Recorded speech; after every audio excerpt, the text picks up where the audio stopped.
Hello, hello, everybody. It is Friday, and we are back with another Ask Me Anything session here at Experience Investigators. I'm Jeannie Walters. I'm so glad you're here. We're going to be talking about customer advisory boards, how to create a winning one, and some of the best practices around doing that for your organization. And then, of course, I'll be answering any question you throw at me regarding customer experience or employee experience or anything else you want to talk about. So go ahead and get those questions ready for the chat. I'm excited today. We have Sean back with us. Sean is our Chief Operating Officer here at Experience Investigators. Good to see you, Sean. Hey, Jeannie. I'm happy that I was offered the opportunity to come back. Excited to be here. I learned a ton in January about planning our CX success for 2023 and excited to learn about the creating a winning customer advisory board today. Well, good. Yeah. Well, I'm glad you're here too. You're joining us from the Ohio region. Ohio today. So, and it's cold and rainy, you said? Yeah, it's cold and rainy. Interesting fact, while we have a couple more folks popping in, I'll tell you, I was thinking about the icebreaker today, and I was with my out with the dog last night thinking about it. And playing catch with a dog, a new neighborhood cat walked by. The dog was very interested in seeing the cat. Sure. Wanted some more information. And I learned two things. That there was a quick, kind of some crazy eights while the new cat was trying to, escape. I learned that one, I need to get back in the gym. So that was a goal for my 2023. Is that because you couldn't hold on or did something? Yeah. There were too many crazy eights. Okay. And then second, I think the dog actually needs to get back in the gym. She had Roxy, my 5-year-old golden, needs to get back in the gym. Yeah. And so that's what I learned. Anyway, I'm hoping to, as an icebreaker, if it's okay, if those in the crowd have pets, yes, I would love to hear, describe the pet, give me their name in the chat when they can. Yeah, we love it. We love animals here. I've got Harvey the dog, who sometimes makes an appearance because this door is the only one that doesn't latch. Okay. So every once in a while, Harvey joins us on these live sessions. We'll see if he does that today. But he's a 7-year-old Schnauzer mix, and he is spoiled rotten, but we love him. So the more the merrier. Yeah, exactly. But I see we have folks in your region again, rainy in Columbus.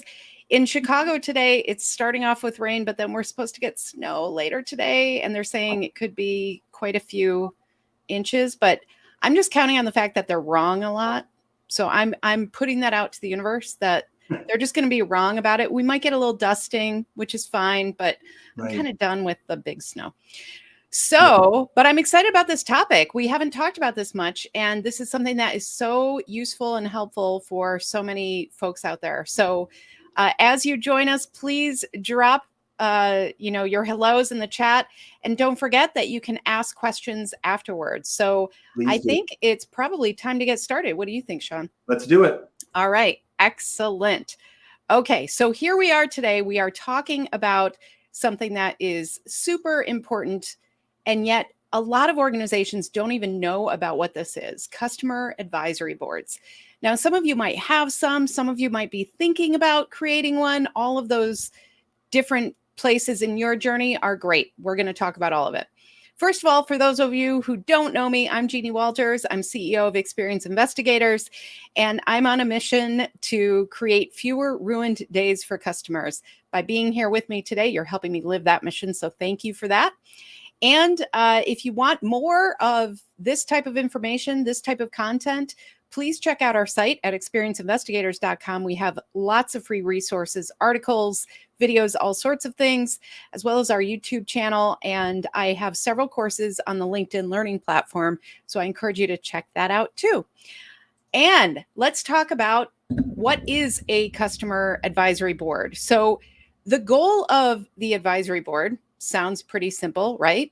We want the customers to advise us, the company and the brand, about how to get that outside perspective on the company's products, services, and strategies.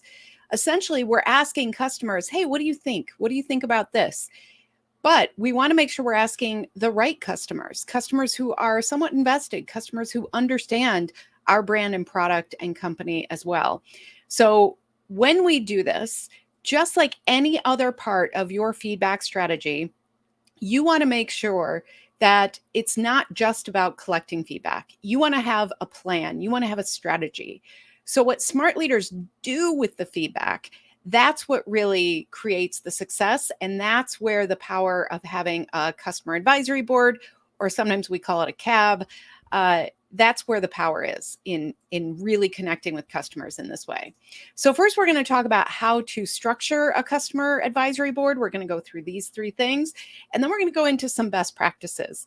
If you have a customer advisory board, if you are someone who has a lot of experience, who wants to share, please drop that in the chat too. This is a conversation. We want to make sure that people leave here educated and empowered. So the first one, we need to articulate the purpose and define the goal of the customer advisory board. Now, I have seen a lot of goals written that say things like, we're going to get an outside perspective. Great, that's great. But what are we doing with that? How will that actually impact our outcomes?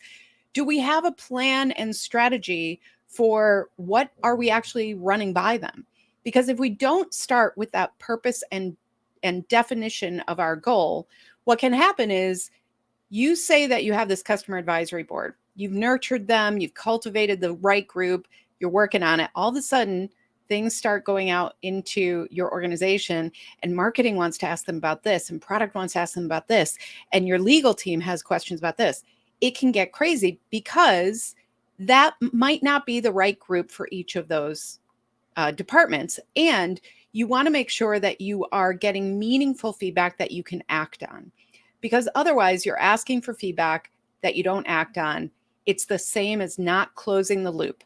We want to make sure that the people who are the customers that are part of this board feel like the work they're doing is meaningful and they're seeing the results of that. They're hearing back from you about all of that. So you want to make sure that you are gaining ongoing meaningful feedback from customers who are invested in your brand. And the goals might be a little more complex. The goals are about, what do you want to do with this feedback? What are you really trying to achieve? One of the best goals I saw recently was about creating a more inclusive space for a specific group of customers. That was a really specific goal. They had sub goals underneath that. They really knew what they were doing before they created that advisory board. Then you want to select the right members, right? You want to make sure that you are including the right customers who have somewhat of an interest in the success of your company and products and services. I want to put a little asterisk on this. This doesn't mean that you want your yes people, right? You don't want the sycophants who say, oh, everything's great. This is great. Everything you do is magic, because that's not going to give you the type of feedback that will actually improve the organization. What you want to do is actually look for, and this is great in B2B, by the way, you want to look for those customers who you know you help succeed in what they do. So in B2B, you might look for those customers who are more like partners to you. If you are in B2C, you want to look at the customers who use your product again and again, who maybe are part of your loyalty program because they really do care about your brand. Those are the people who have a lot of emotional investment in your organization. So you want to include them in that, because they're going to feel good about that. They're going to feel good about giving you feedback, but they're invested enough where they're going to give you the hard feedback too. So we want to strike that balance with who is on the customer advisory board. And finally, you want to set expectations clearly. This is another area where I think most organizations have some work to do here, because sometimes we say, join the customer advisory board. We fly you in. We have these great events. You get some company swag. Yay. And what we don't tell them is, you know what? We need a little bit of a commitment from you. We need you to show up to 3 virtual events a year. We need you to actually provide feedback in a certain way several times during the next 6 months, whatever it is. But we want to really make sure that we are setting the right expectations. And when you talk about logistics, get specific. Tell them, is it virtual? Is it in person? Are you paying for travel? Are they paying for travel? However you can, make sure that they understand the details before they say, yes, I want to be a part of this. You also want to look at things like the frequency of meetings, topics for discussion, let them know what kind of feedback you're seeking, and then timelines for delivering feedback. So the other part of this, just like any community building, we want to make sure that we're including guidelines for behavior so that if somebody misbehaves in a way, we have the power to say, you know what, this isn't what we agreed to. And sometimes that means we have to ask them to leave the board, which is never fun. And I don't see that very often, but you need the guidelines and the rules in order to set those expectations. And then the expectation for participation and ways to ensure that really this stays focused on the original purpose and goal that you set out for the CAB. So those are the three things you want to do before you actually create or sometimes revamp your customer advisory board. And here are some best practices I want you to think about as you work with your CAB. Now, the first one, we're going to set an agenda. Sometimes I see a lot of customer advisory boards that are pretty loose, right? They invite them in, they maybe have a prototype of a product and they say, what do you think? What do you think? Oh, and then somebody says, not just about this product, but about this thing over here. And they start going down a different path and there's nobody there to collect that feedback. Or somebody goes in with just the wrong idea of what the meeting will be. And so they get a little disappointed or they're feeling a little unmoored because they don't know what the agenda is. So make sure that we're setting the agenda about the topics to be discussed, the timeline for the meeting, and any materials that need to be prepared in advance. The timeline for the meeting is really important as well, because you all know if you've ever attended a focus group, if you've ever sat in with a customer advisory board, there are often people who really love to talk and they want to tell you all about their last 5 interactions with your company, whether or not that's on the agenda. And it doesn't give other people a chance to engage. So you really want a great facilitator for these who can keep you on the timeline and on the agenda. By setting expectations and saying, okay, today, when we ask this question, we're going to ask each of you for a 3-minute response. And in fact, I'm going to set my timer so that there's an expectation that everybody's being treated the same way, that you're staying on your timeline, and that you're getting to where you need to go. That can be very, very helpful. We want to encourage participation. Communicate clear guidance on the best ways for members to contribute ideas. Reiterate your desire for open dialogue. And what I mean here is when we ask people for grandiose ideas that are not based on a real question, you kind of go all over the place and it's not as meaningful. But if you define, here are the best ways to provide feedback. One of the things I love about this kind of definition of what are we really looking for from your feedback is sometimes you have these meetings in person or maybe virtual, and you get to a certain place, you walk away, and then customers walk away and they go, oh, you know what would be great? Or you know what I forgot to say? Or I really think there's something else here that we need to talk about. When they walk away and have those thoughts, we need to give them a way to provide those best ideas to us as well. So by defining the best ways to contribute, it's not just when you have these meetings, it's about when they walk away. These are people who are emotionally invested in our brand. So we want to nurture that, not just in these actual events, but throughout the relationship they have with the brand. So make sure you provide a couple different ways, but that you tell them this is the best way to move an idea forward. Because if they give you a bunch of ideas that you can't use, then everybody gets frustrated.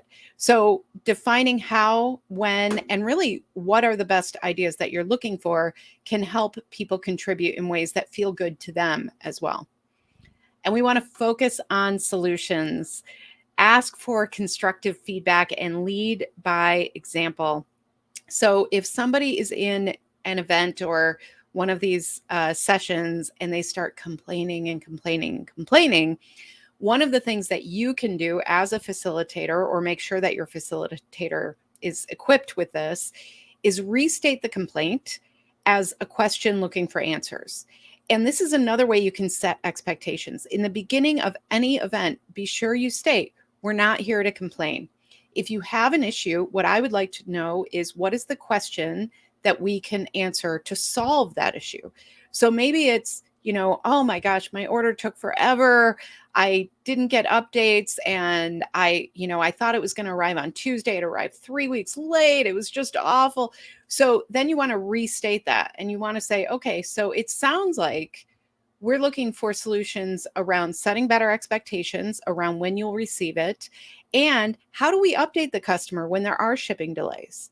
So when you rephrase it like that, suddenly you're positive, you're proactive, you're looking at how to solve things and not just the problems and the complaints that people have.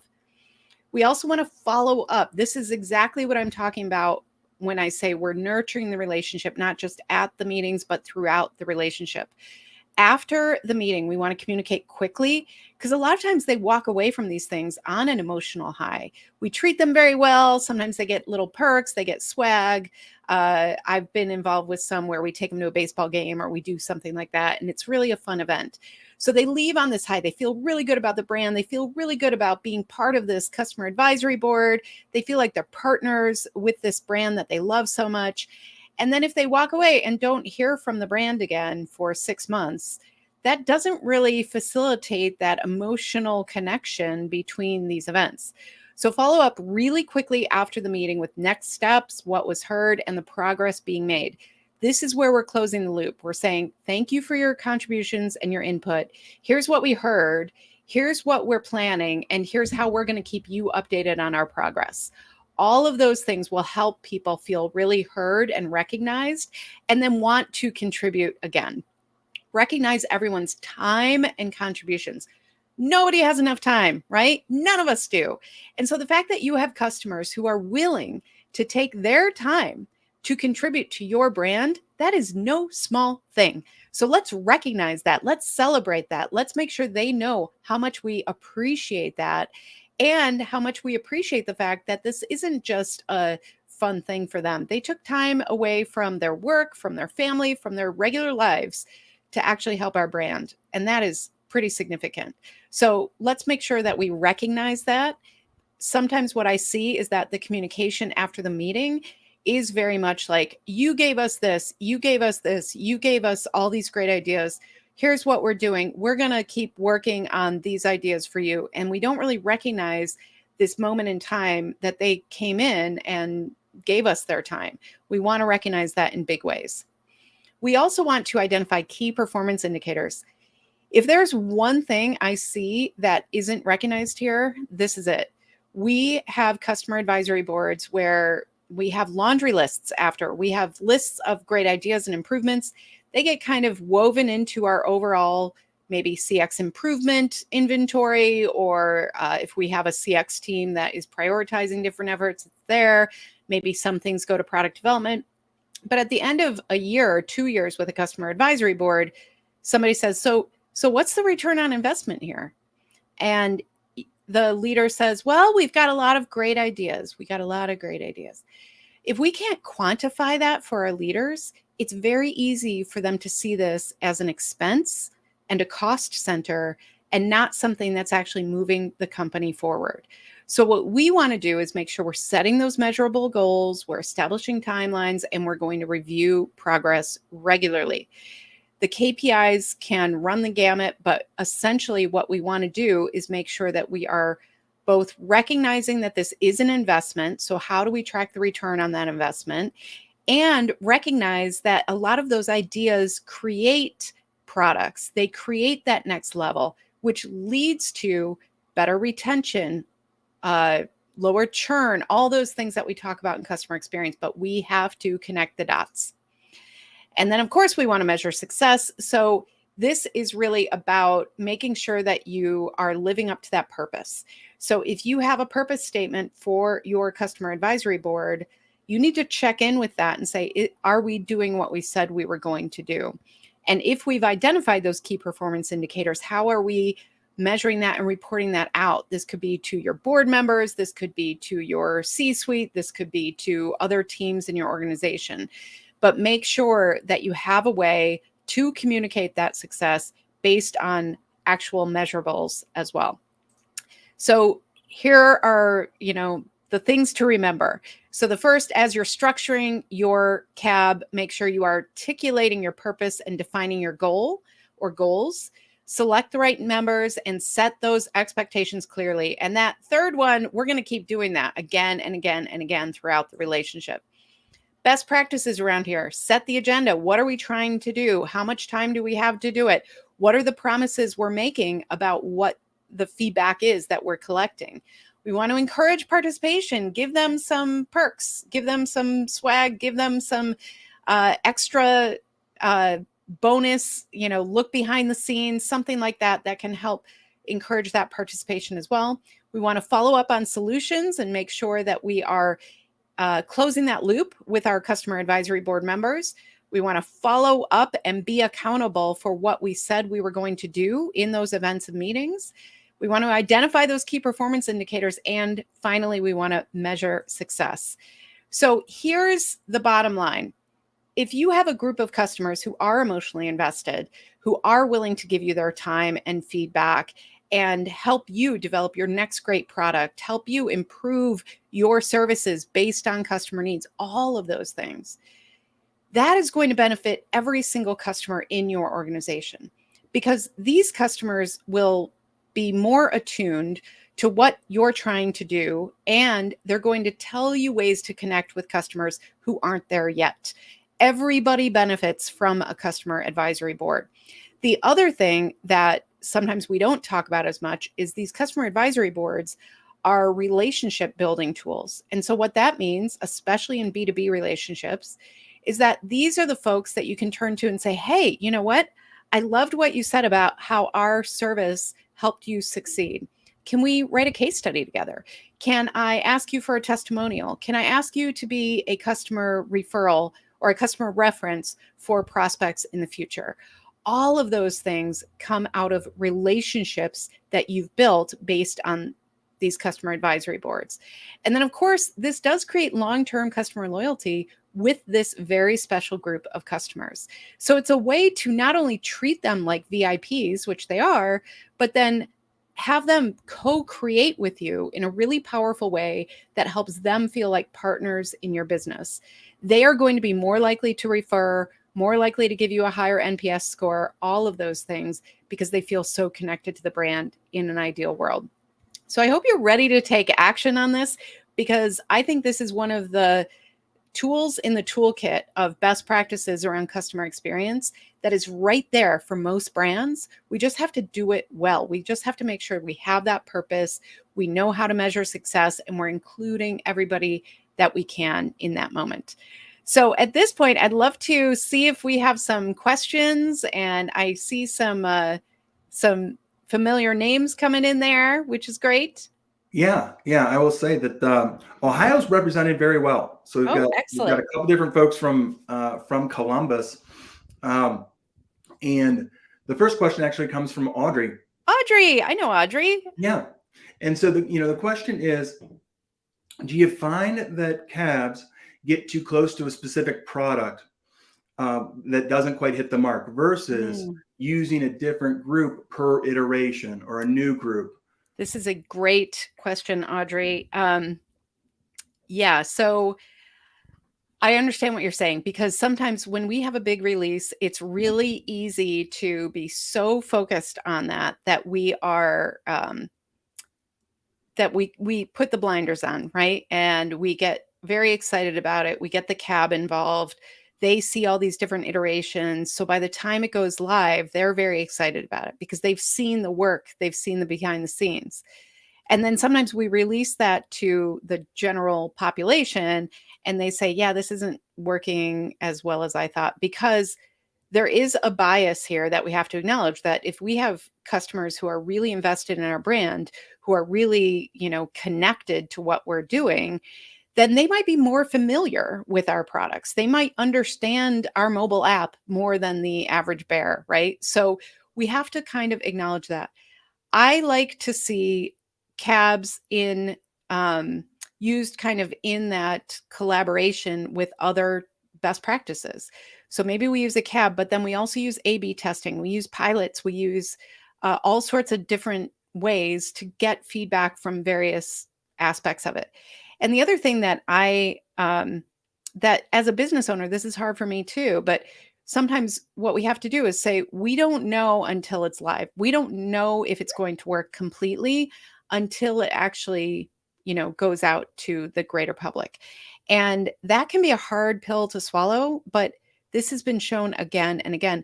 In fact, if you look at even how movies are released, sometimes they realize this the hard way. They have all these test audiences who like a movie. It goes out that first weekend and it bombs because the real people don't like it as much, and they will tell their neighbors about it. So we do have to remember that this is all a balance.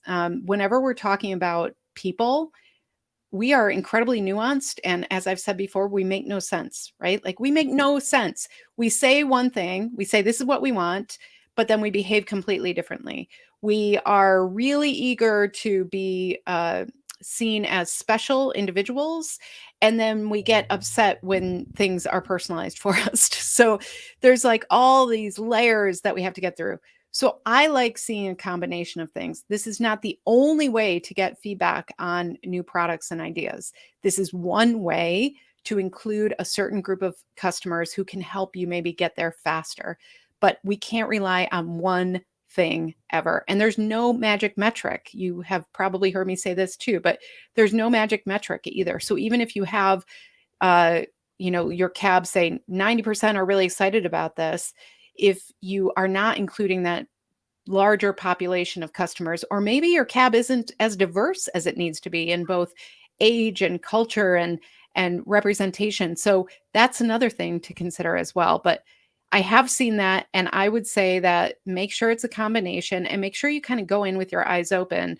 If the cab loves it and you're trying something out, just know you don't really know until it's out into the hands of all of your customers. So I hope that helps. And I hope to see you next week, Audrey. That was a great answer. Also, real quick, if I could ask the audience if they could make a comment and describe their experience with a cab, if they're new to that skill, or if they've gone through many iterations, just to give us some feel for where they are on the spectrum of experience there. Yeah, for sure. Jeannie, the next question is from our email. Awesome. And they ask if you could please provide some examples of KPIs you would consider in a customer advisory board. Mm-hmm. Yeah, for sure. So there are a couple different ways to look at this. So if we're talking about, like at the end of the presentation, I talked about how it's a relationship building tool. So you can look at KPIs like, hey, are these customers more loyal? Are they giving us a higher NPS? Are they referring customers? Are they giving us testimonials? All of those are legitimate KPIs for that relationship building part. The other thing you want to start looking at is, what is the ROI of this advisory board? And of course, that includes things like, okay, how many insights did we get? How many places of input did we actually get where we were able to make change? What were some of the improvements that happened because of this customer advisory board? What about their referrals for, different customer groups as well? So I think all of those things are really good KPIs for this. Some people go a step further and actually track all of their customer experience metrics against the cab, meaning that there's a safe assumption that your cab members will be at the high end of your loyalty metrics, for instance, and they're going to start telling you, we love you, we love everything about you, I'm going to buy everything. So if you look at that very specific group of KPIs and you compare it to the rest of your customer population, it actually gives you a good indicator of how far you can go as well. So then you can say, well, if they're saying 90% over here are saying that they're super satisfied with what we do, and yet in our general population we only have 40%, then that tells you, what are we doing with this group that can help us get the rest of the population up? And so that's where you start framing your feedback as well. And you say, we want to know, why are you giving us this feedback? And really making sure that you are connecting between not just the cab, but also what can you do with the rest of your customers. Awesome. Another question from the audience. This is from Diane, and Diane, just as an aside, has a 9-year-old lab. Oh, so nice. We love a good dog owner. And so Jeannie, how do you feel about cabs versus a customer roundtable event? Mhm. And is it okay to kind of, go back to the well and ask multiple favors or time of those individuals? Mhm. Yeah, very good question. So here's how I think about this. Cabs are ongoing. They're a group of people, excuse me, who have raised their hands and said, "You can ask me to go to these different events. I've committed to giving you feedback along a certain timeline." That is ongoing. Then customer roundtable events can be one-offs, right? They can be things that are you get people together. This is where, I love co-creating customer journey maps with customers. That could be considered a roundtable event. You could have things where you're going over certain prototypes, where you're connecting with them in all these different ways. That can be a one-off experience for a customer. But if they're part of the cab, it's still okay to include them. But I would just make sure that you're really clear on the objectives of why you want to host the roundtable versus just including that uh, feedback that you're seeking in the cab. And what I mean by that is, I've talked about this before, but I really believe that we have to do a better job on accessibility in general in customer experience. And one of the great ways I've seen this addressed is with both customer roundtable events and cabs that are specifically about how do we make sure that our tools are more accessible. And so by doing that, there are lots of different examples where there's a digital software as a service company that I know that actually recruited an entire team that are serving as their cab, all about how do we serve people with disabilities. And so that is the focus of that cab. Yet when they have something new rolling out, they host a roundtable with a different group that are very specifically the people with those needs. So, for example, they have different tools for people who use assistive technology online. They want to make sure that that assistive technology that is used for people with vision impairment or people with other disabilities, that they can use that effectively and seamlessly with this product. And so they'll hold a roundtable of sorts where they'll invite very specific customers in who have asked for that, who have said this is not working for me. So they keep track of that and they have a one-off event with that roundtable to really make sure that the solution that they're testing is going to work for that group. However, their cab with the group of individuals who are customers with disabilities, they are ongoing. They are providing feedback along the way about a variety of things.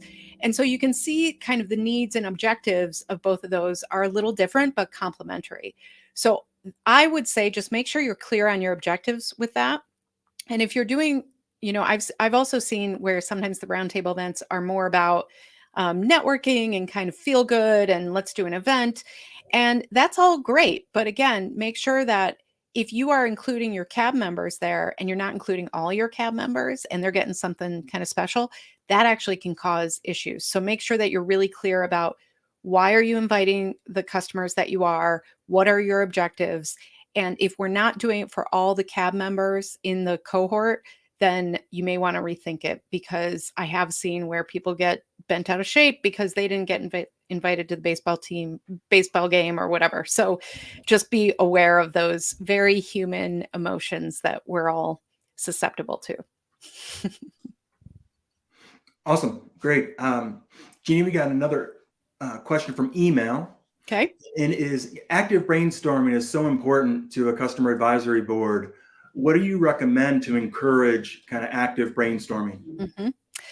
Yeah, great question. So part of why we have cabs is to innovate and get great ideas. And so there are two things that I would say here. One is we want to make sure that we are providing some guidelines around active brainstorming, because the mistake that I see is that we start a session and we say, this is, what would you do if you had all the time and all the resources and everything else? And first of all, when we innovate without guidelines, we actually don't get as far. So there are a couple ways that I like to do this with certain exercises. One is, first of all, anytime you have a group, allow some exercises and work where people can actually work individually. And what I mean by that is if you have a specific question that you want to brainstorm, if you just open up the floor, there are certain personalities that will be more likely to say, "Oh, I know what we should do. We should do this. We should do this." And then there are certain personalities who are going to sit there and wait and be like, "Well, I don't think my idea is that great. I'm not going to offer it." So, writing things down or having a place where they can submit in advance, that can be really actually very helpful for brainstorming. One of the things I love about virtual is that sometimes you can have people uh, actually vote ideas up and down, not knowing who submitted them. And so that can really help because then you start seeing, oh, this is really important to more people in the group. Let's talk about this idea. And then you can have a framework around that. The other thing I love in this context is journey mapping, frankly, because if you can look at the entire journey and say, okay, we know that we need something here. Can you help us with this? What would be ideal here? And then again, you're giving some parameters around what you're doing because that's what will actually spur realistic action. If you want to have that day, I like to call them disruption days where you actually innovate around not just your current products, services, and journey, but like what would the future look like? Go for it, but make sure that you're defining what you're doing in the right way. So if you have a group and you start noticing that there are people who aren't maybe offering or talking or anything else, those are the people who afterwards you want to follow up with very quickly individually. And you want to say, I really want to hear from you. What are your ideas? Because otherwise, it's very easy for people to get disengaged if they don't feel heard, if they don't feel like their voice is recognized. So you always want to look for how can you make sure that engagement is turned up so people can feel really connected and heard and valued for what they're bringing to the organization. So I love brainstorming within context. And otherwise, it can be kind of a mess. And then everybody walks away a little unsatisfied because if it's great brainstorming, people think they had great ideas and nothing ever happens with them. That can be very frustrating for the people. And then if you hear a bunch of ideas that you're like, oh, we can never do this, this is never going to work, that can be very frustrating too. So make sure you have some structure, some guardrails to it, and know what your purpose is. Good Great. question. Yeah, great answer. And it's interesting. You mentioned, identifying the unengaged and making sure that you can reach out to them independently. I've been part of some groups where it's pretty easy to identify the disengaged. Yep. So good advice there. Yep. And I think this is where facilitation can be so critical. And I unfortunately see a lot of CX leaders who they just were never trained in this skill, which is fine. There are so many skilled facilitators out there. Don't be afraid to bring people in, or at least get yourself trained up on the skills around facilitating a group like this, because it's not as straightforward as sometimes we make it out to be as customer experience professionals. Can I say that? Yeah. But it's not just like, get some feedback, move on. We have to really think about the nuance of how humans behave and make sure we've got our radar up for exactly what you said, Sean, like those disengaged people, and controlling the people who are too engaged, right? Like we want to make sure that the guy who loves to talk, we have to find a polite way to say, great idea, we're going to move on over here. So those are skills. Great. Another question from the audience, and this is from Columbus. Great. Which kind of platforms do we use or software to help implement CABs? Great question that I have a terrible answer for. I have not seen anything specifically that I love for CABs. What I see is usually a combination of things. You want to definitely use your CRM, your customer relationship manager platform, whatever that is, because the people who are involved with your CABs, you want to make sure that they are treated a little differently with communications, meaning that maybe you don't want them to get that new offer letter because they've been participating in actually developing the offer. You want to make sure that you can control those communications. So having them, categorized a certain way in your CRM is super, super important. The other side of this is that the relationship building side of it, if you're asking for those testimonials, if you're asking for referrals, you want to track that as part of your KPIs. And so that should be in your CRM as well, at the very least. Some platforms that you are probably familiar with that have, customer data platforms or just those big, feedback platforms. I'm not going to say names here because there are so many, but what I would say is some of them have places where you can manage at least the cab facilitation, like the feedback. So they might have tools that you can use to send out a virtual um, experience so that you can kind of pilot things virtually. They might have things with those voting mechanisms that I talked about. So depending on what you use, you might want to tap into that and just see what they offer.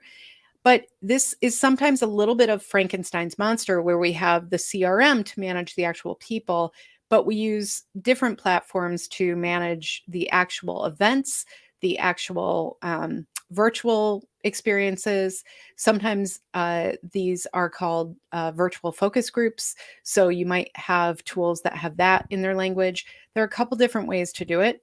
The most important thing is to, again, recognize the people who are in it and make sure you're tracking those KPIs so that you can prove that you are getting the return on this investment and that you're tracking what insights are they giving you so that you can move that forward in however you're moving your customer experience actions forward as well. And we have a tool on our site about the charter document and creating a team charter for your CX team. Now, part of what we want to outline in there is that we want to make sure that we are defining kind of what are our goals for the CX team. The CX team might be responsible for the advisory board, the customer advisory board. And so if that's the case, you want to include that in your charter as this is how we're going to do it. These are the tools we're using. This is how often, et cetera, et cetera. So it all comes together in your larger customer experience strategy, ideally. And there you go. Kia put up the link. Kia's in the background here on our team. She does an awesome job. She gets a shout out. So thank you for putting up the link for the resource there, Kia, as well. Another good question. You all are full of good questions. Yeah, it has been a list of good questions today.